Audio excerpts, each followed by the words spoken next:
বিএনপির সিনিয়র যুগ্ম মহাসচিব অ্যাডভোকেট রুহুল কবির রিজভী বলেছেন, মূল কাজ নির্বাচন।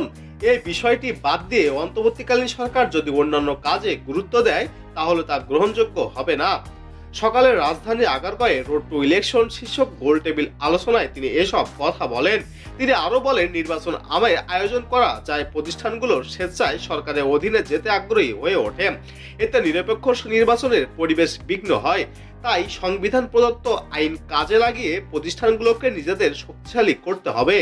এ সময় জুলাই আগস্টে গণ অভ্যুত্থানে স্পিড ধারণ করা ব্যক্তিদের নির্বাচন আয়োজন করা এবং আয়োজনে কাজ করা প্রতিষ্ঠানগুলোকেও নিয়োগ দেওয়ার আহ্বান জানান বিএনপির এই সিনিয়র যুগ্ম মহাসচিব।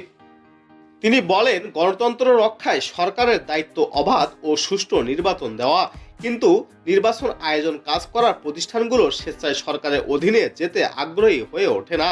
এতে নিরপেক্ষ নির্বাচনের পরিবেশ বিঘ্ন হয়।